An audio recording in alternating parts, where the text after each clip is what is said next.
편지라고 학자들이 이렇게 이야기를 합니다마는 그 중에 대표적인 바울 선생님의 편지가 에베소서와 디모데 전후서 이렇게 말씀을 드릴 수가 있는데, 특별히 많은 주제들을 다루고 있지만 에베소서와 디모데 전후서의 이 말씀을 한 가지의 주제로 말해보자 이렇게 이야기를 하자면 성숙함이다 이렇게 말씀을 드릴 수가 있습니다. 성숙함이다라고 하는 이 단어는 헬라어로 프로코페라고 하는 단어지요. 프로코페라고 하는 단어인데 영어로는 maturity라고 이렇게 쓰고 있습니다. 그래서 이 단어들을 우리나라 말로 성숙이라 하는 단어로 번역을 하고 있는데, 우리나라 말로 이렇게 성숙함이다, 성숙하다, 성숙이라는 단어로 번역을 하고 있는 헬라어 프로코테, 이 프로코테라고 하는 이 단어는 네 가지의 관점에서 그 의미를 정의를 내려주고 있습니다. 첫 번째는 양입니다. 그러니까 적은 양과 많은 양, 이런 양의 관점에서 성숙함이라고 하는 것은 이 양이 증가해가는 것을 말하는 거예요. 그래 처음에는 요거만큼의 양이 하루 자고 나니까 이거만큼의 양이 되고, 일주일이 지나고 나니까 이거만큼이 되고, 1년이 되니까 도저히 우리가 이렇게 청량할 수 없을 정도로 이렇게 양이 많아진 상태. 그리고 우리가 성숙하다라고 이야기를 한다고 한다면 양의 관점에서 이렇게 증가해가는 모습을 성숙하다 이렇게 이야기를 하고 있고요. 두 번째 관점은 모양의 관점입니다. 모습의 관점. 그리고 우리의 외형이나 우리의 외관의 모습들이 어떻게 성숙함으로 이야기를 할 수 있느냐 하면 자라가는 모양이에요. 커가는 모양이에요. 그러니까 우리가 어린아이였다가 우리의 외형의 모습이 그 어머니의 젖을 물고 있는 그런 정말 갓난 아기 때부터 이제 엉금엉금 기고 그리고 두 발로 일어서고 걸어다니고 뛰어다니고 하는 과정들을 거쳐서 이제 여기까지 오기까지 그 외관의 모습들이 커가는 것, 자라가는 것, 그것을 성숙함이다라고 정의를 하고 있습니다. 세 번째는 이 프로코테가 시간의 관점에서 이야기를 하고 있습니다. 시간의 관점에서는 어떤 의미냐면 시간이 흘러감에 따라서 정체하거나 머물지 아니하고 앞으로 계속적으로 전진해가는 모습, 이것이 성숙함이다. 그러니까 여러분들이 오늘 내 모습이 하루 지나서 내일이 되면 오늘보다도 더 나은 모습으로 전진해가는 것, 1년이 되면 더 좋은 모습으로 전진해가는 것, 그것을 성숙함이다 그렇게 이야기를 하고 있고, 마지막으로 내용입니다. 그 내용의 관점, 양도 많아지고 또 외관의 모습도 커가고 자라나고, 그 다음에 시간의 관점에서 이렇게 계속 앞으로 진보하고 진전해가는 그런 모습도 있지만, 그러나 그 내용의 모습은 어떤 모습이냐 하면 프로코테, 그 내용의 관점에서는 유익해야 된다.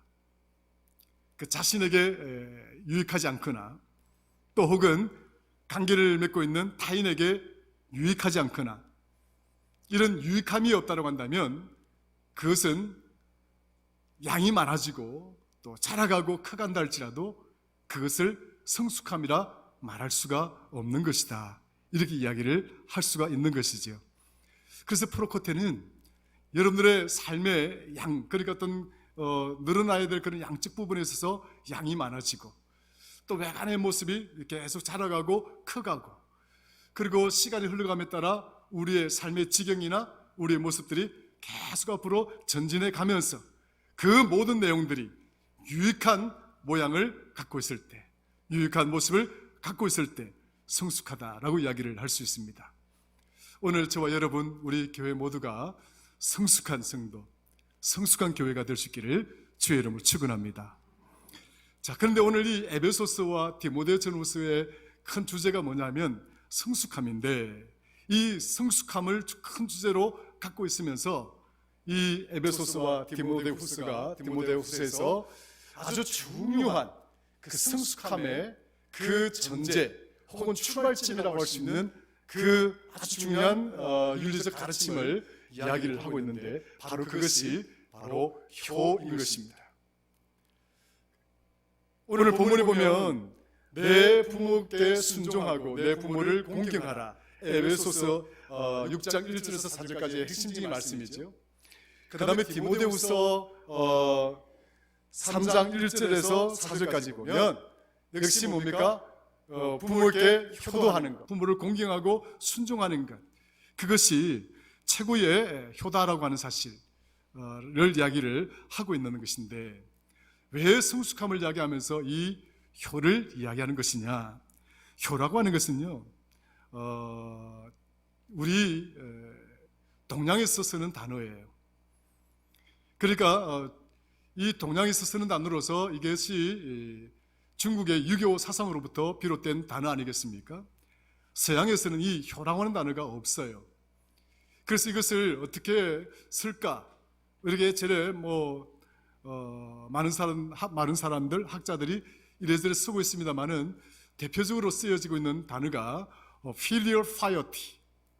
그러니까 부모에 대해서 filial, 자녀로서의 그 존경심, 그 자녀로서의 숭상함, 그런 마음을 갖는 것을 효도다, 이렇게 표현을 하고 있는 것입니다. 그러니까 서양보다도 동양이 어른에 대한 공경심, 어른에 대한 어떤 그런 존경심, 또 어른들을 섬기는 효에 대한 가르침이 아주 풍성하고 오랫동안 이 동양 사회를 지배해왔던 윤리적 가르침이라고 할 수가 있는 것이죠. 그런데 이러다 보니까 사실 교회 안에, 또 하나님 말씀 안에 효의 가르침이 없는 것 아닌가 하는 그런 주장도 있기도 하지만, 그러나 살펴보면 성경 말씀만큼이나 우리에게 효를 가르쳐주는 그런 정말 참된 지침서도 없고, 또 효를 다하지 않는 사람은 하나님께서 부모의 효를 하거나 부모를 섬기지 못하는 자들은 마치 그 자녀들을 죽이기까지 하겠다라고 하는 아주 무서운 말씀을 할 정도로 우리 성경에서나 기독교에서는 효를 사실 강조하는 종교라고 말씀을 드릴 수가 있습니다.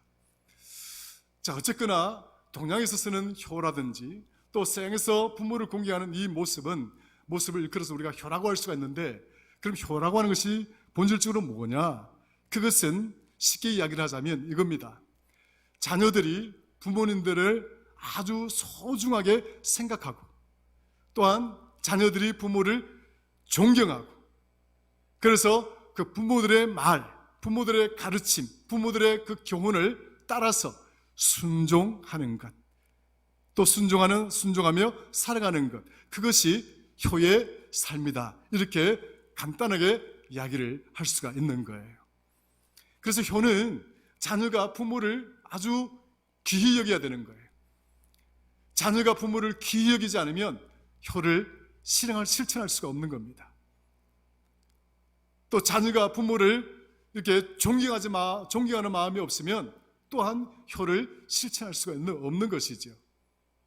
그래서 우리가 효를 다하기 위해서는, 또한 효를 실천하기 위해서는 부모를 가장 귀중하고 소중한 가치로 여기는 마음이 먼저 있어야 되고, 그리고 그 부모님을 존경하고 공경하는 마음이 따라가야 하고, 그리고 그 가운데 부모님이 어떤 말을 하든지, 내게 교훈을 하든지 혹은 어떤 메시지를 줄 때 그 말씀에 따라 순종하며 따라갈 수 있는 삶, 그것이 효도의 삶이다, 이렇게 말씀을 드릴 수가 있는 것이죠.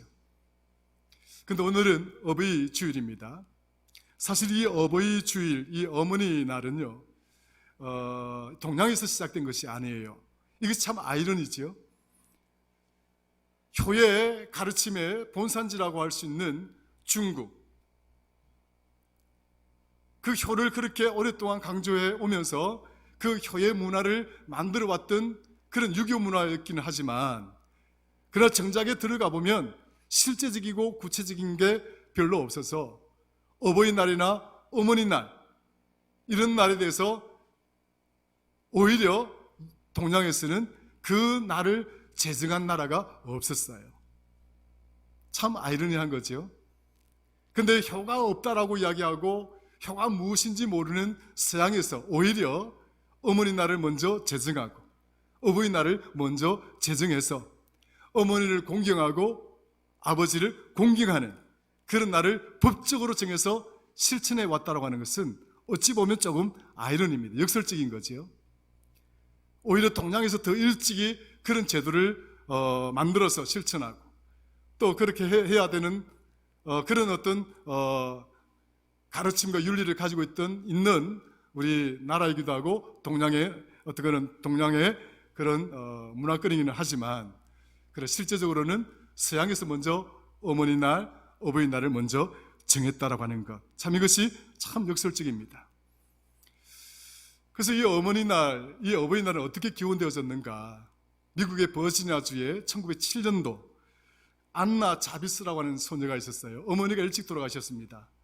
그래서 돌아가신 어머니께 어머니를 생각하면 그 어머니 살아계실 때 어머니께 잘해드리지 못한 그 마음이 너무 아프고 너무 그래서 어머니 길이 다가오면 늘 가슴에다가 하얀 카네이션을 달고 그 어머니를 추모하고 기념했던 것, 그것이 1907년도 자비스라고 하는 소녀로부터 시작이 되어졌는데, 이것이 온 지역으로 정말 감동의 물결을 이루고 퍼져나가기 시작했던 거예요.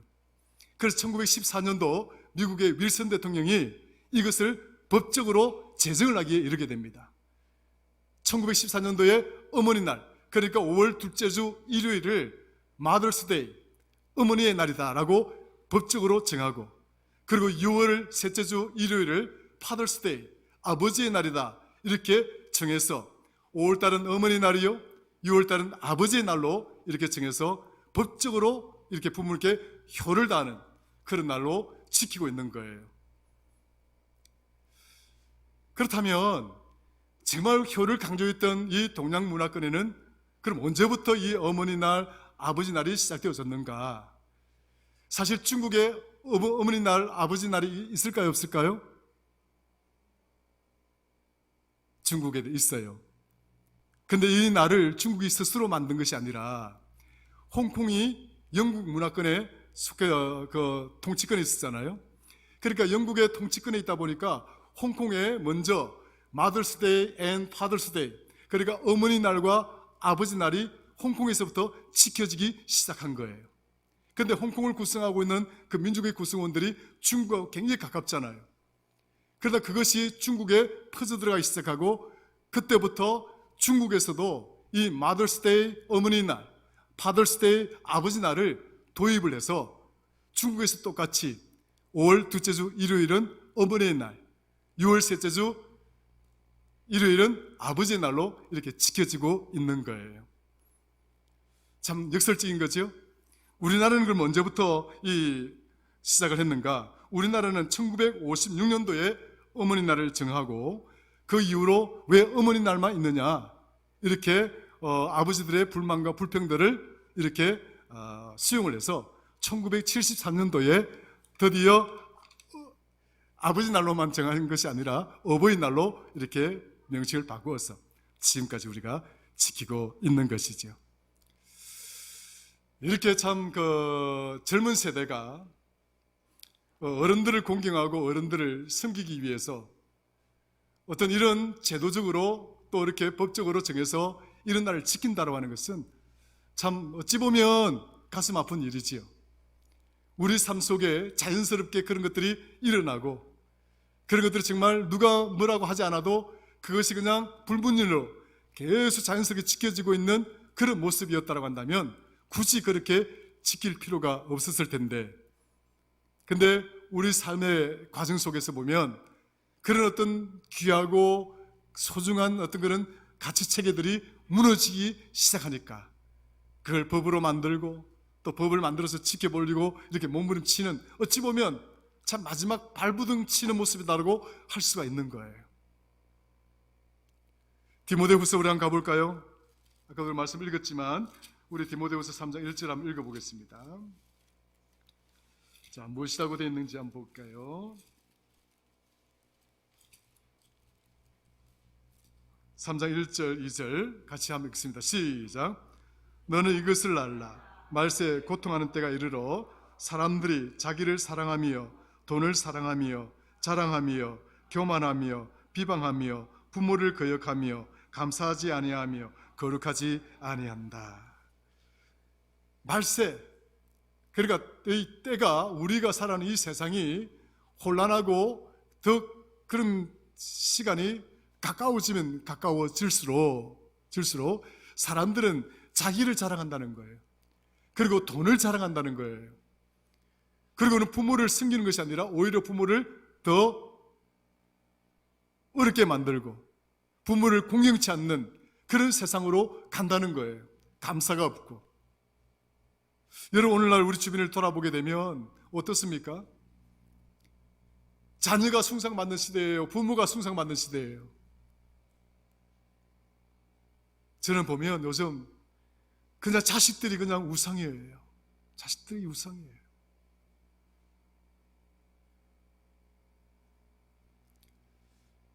지난 주간에 저희 막내가 아들을 하나 낳았어요. 네, 감사한 일이지요. 큰 놈이 낳아야 되는데 큰 놈은 전혀 소식이 없고, 네, 막내가 드디어 결혼한 지 한 3년 만에 아기를 낳은 것 같습니다. 참 감사한 일인데, 제가 그런 어떤 일련의 소식들을 이렇게 조금씩 들을 때마다 참 여러 가지로 그런 어떤 생각들이 들더라고요. 병원에 입원해가지고 아이를 출산을 하고, 그리고 출산하고 난 다음에 뭐 조리원입니까? 거기 가서 2주간 또 있고, 그리고 그것도 애가 나기 전에 준비하는 가정들 가만히 보니까 돈이 엄청나게 들어가는 거예요. 돈이 엄청나게 들어가는 거예요. 야, 참 요즘은 저렇게 아이를 낳고 저렇게 아이를 키워야 되는 것이구나. 그리고 또 아이가 태어나면 이 아이가 갖고 노는 놀이라든지 아이를 태워 다니는 유모차라든지, 유모차도 보니까 누가 선물해 줬어요. 누가 선물해 줬는데 그 유모차 가격이 250만 원 한다더라고. 세상에. 그 아기 때 조금 쓰고 말 거 그걸 갖다가 250만 원이나 주고 그걸 끌어야 되는, 어느 자식이 정말 부모에게 이렇게 지극정성을 다할 수가 있을까요? 생각해보면 요즘 우리 시대가 자기 새끼에 대해서는 정말 뭐든지 다 하는 시대이긴 한데, 정말 자기를 낳아준 정말 그 부모님들에게는 시간이 가면 갈수록 소홀해지는 시대가 되어지고 있구나. 부모가 그래도 나름대로 재산이 좀 있으면 자식들이 공경하는 모습을 보이는 그런 가정들이 꽤 있더라고요. 근데 부모가 재산이 없거나 좀 그러면 자식들이 부모를 멸시하는 거예요. 무시하는 거예요. 우습게 여기는 거예요.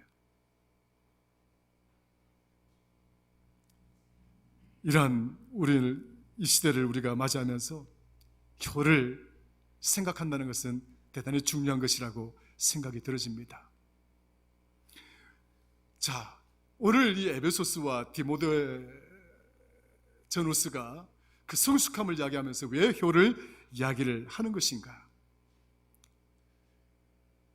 효는 하나님께서 우리에게 가르쳐주신 그 계명 속에 명시적으로 기록이 되어져 있기 때문입니다.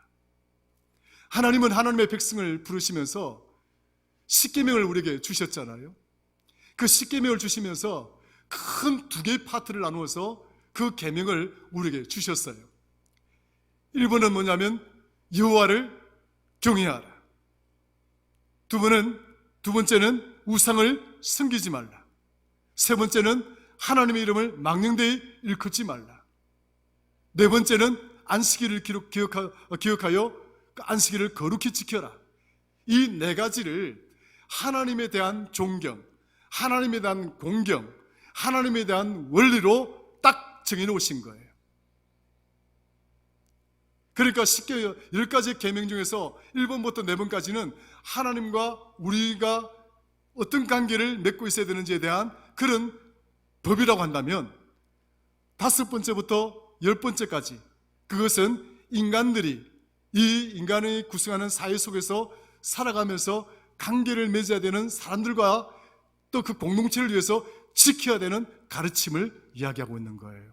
그런데 5번째, 그러니까 우리 인간들이 구성하는 공동체 혹은 사회 안에서 지켜야 되는 그 첫 번째 도리가 뭐냐?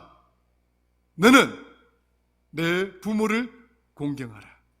따라합시다. 너는 내 부모를 공경하라. 그러니까 성경에서 말하고자 하는 효라고 하는 것은 어떤 의미냐면 하나님과 성도, 그리고 성도와 그리고 성도의 부모, 이 3자의 관계에서 효를 생각하고 있다라고 하는 거예요. 굉장히 중요한 부분이에요. 세상의 윤리적 가르침이나 유교적 가르침은 육신적인 부모와 자식 간의 어떤 관계, 어떤 그런 질서를 가르치는 교훈이라고 한다면 성경의 효라고 하는 것은 부모와 자식 간에만 지켜져야 될 도리를 이야기하는 것이 아니라 하나님과의 관계를 먼저 명시적으로 우리에게 지켜야 할 도리로 가르쳐주고 있는 거예요. 굉장히 중요한 부분입니다. 그러므로 우리가 성도들, 기독교인들이 생각하는 효, 그것의 첫 번째 원리는 뭐냐? 그것은 십계명에 명시해 놓은 것처럼 하나님을 먼저 공경하는 거예요. 이것이 성도가 지켜야 될 가장 첫 번째 효의 원리인 것입니다. 제게도 부모가 있고 제게도 어머니가 있고 아버님이 계셨잖아요. 그 어머니가 얼마나 소중하고 그 아버님이 얼마나 제게 소중했겠냐고요. 그러나 성도는 그런 육신의 부모님도 소중하고 중요하지만 그러나 더보다 먼저 하나님을 공경하고 하나님을 존귀히 여기고 하나님을 소중히 여기고 하나님의 말씀에 따라 그 말씀을 순종하고자 하는 그 마음이 첫 번째 우선이어야 된다라고 하는 사실을 이야기를 하고자 하는 것이 성경의 가르침인 거예요. 한번 볼까요? 에베소서 6장 1절입니다. 자, 같이 읽습니다. 시작. 자녀들아, 주 안에서 너희 부모에게 순종하라. 이것이 옳다. 이것이 옳다. 그러니까 우리가 부모를 공경하고 부모님 말씀에 순종하는 것도 굉장히 중요한 것이지만 그것이 어디서부터 시작되어져야 되고 어디서부터 출발이 되어져야 되는가? 어디에 있어요? In Jesus Christ. In God. 하나님 안에서라는 거예요. 그리스도 안에서라는 거예요. 이걸 좀 더 우리 삶 속에 어떤 생활적인 언어로 이야기를 하자면 믿음 안에서, 신앙 안에서 우리의 부모들을 공경해야 된다 하는 이야기를 하고 있는 겁니다. 성도 여러분, 가장 훌륭하고 가장 아름다운 효는 믿음 안에서, 신앙 안에서 부모를 공경하는 것인 줄로 믿으시기를 주의 이름으로 축원합니다. 성경에서는 이렇게 믿음 안에서, 신앙 안에서 부모를 공경하게 되면 어떤 축복을 주시느냐? 신명기 5장 16절, 너는 너희 하나님 여호와의 명한 대로 내 부모를 공경하라. 그리하면 너희 하나님 여호와가 내게 준 땅에서 네가 생명이 길고 복을 누리리라. 출애굽기 20장 12절, 내 부모를 공경하라. 그리하면 너희 하나님 나 여호와가 내게 준 땅에서 내 생명이 길리라. 아멘. 그러니까 우리가 부모를 공경하고 부모의 말씀을 따라서 순종하는 삶을 당연히 살아야겠지만 그 삶의 출발은 어디에 있어야 되느냐? 믿음 안에 있어야 되는 거예요. 신앙 안에 있어야 되는 거예요. 오늘 여러분 주보에도 제가 올려놨지만 교회의 정도가 도대체 뭐냐? 여러분 룻기스를 읽어보면 그 효의 정도를 깨닫고 알 수가 있는 거예요. 나오미가 이제 그 자기의 두 아들이 죽고 나니까 두 며느리를 데리고 있으려고 그러니까 마음이 걸리잖아요. 너의 고향으로 돌아가라고 이야기를 합니다. 그런데 막내 며느리는 돌아갑니다. 자기가 왔던 땅으로 돌아가고, 그러나 룻은 돌아가지 않습니다. 그 룻기서 1장 15절 16절에 보면 룻이 고백하기를, 어머니가 가는 곳에 나도 가고 어머니가 계신 곳에 나도 있을 것입니다. 어머니의 백성이 나의 백성이 되고 어머니의 하나님이 나의 하나님이 될 것입니다. 이게 효의 정도예요. 자녀는 부모가 가는 곳에 따라가는 거예요. 자녀는 부모가 계신 곳에 함께 있는 거예요. 그러나 더 중요한 것은 내 어머니, 내 부모가 섬겼던 그 하나님을 나의 하나님으로 섬기며 따라가는 거예요. 이것이 주 안에서 내 부모를 공경하고 주 안에서 내 부모께 순종하는 그런 믿음인 줄로 믿으시기를 축원합니다. 우리의 효라고 하는 것은 그런 거예요. 저는 이제 정리를 하겠습니다. 그럼에도 불구하고 효를 우리가 실천하지만 어른이 되고 나면, 부모가 되고 나면, 효를 받는 입장이 되고 나면 또 하나의 우리가 지켜야 될 어른들의 수칙이 있습니다. 오늘 에베소서 6장 4절에 보니까 내 자녀를 노엽게 하지 말라. 따라 하십시다. 내 자녀를 노엽게 하지 말라. 어른들이라고 해서 다 옳은 것이 아닙니다. 어른들이라고 해서 다 정의가 아닌 거예요. 어른이 되면 될수록 내 자녀들 앞에 우리가 본을 보여줘야 되는 거예요. 내가 가는 곳에 우리 아이들이 따라오도록 만들고, 내가 있는 곳에 우리 아이들이 있게 만들고, 내가 섬기는 네 하나님을 우리 아이들이 믿을 수 있도록 만들어주는 것, 그것이 이 아이들을 이렇게 효를 실천할 수 있도록 만들 수 있는 것이고, 효를 받는 입장에서도 마찬가지 효가 온전해질 수 있는 축복의 길을 만들어갈 수가 있는 겁니다.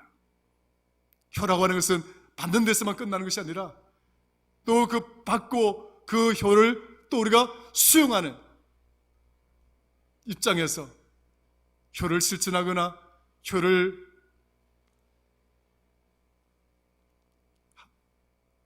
실천하는 우리 자녀들에게 어른들은 반드시 저들을 본을 보여주어서 우리의 자녀들이 노여워하거나 분노하거나 화를 품지 않도록 어른들 또한 조심스럽게 잘 이끌어 줄 수 있어야 된다는 거예요.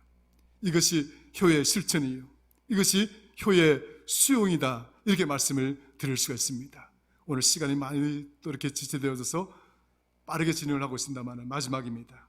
결론적으로 제가 한 가지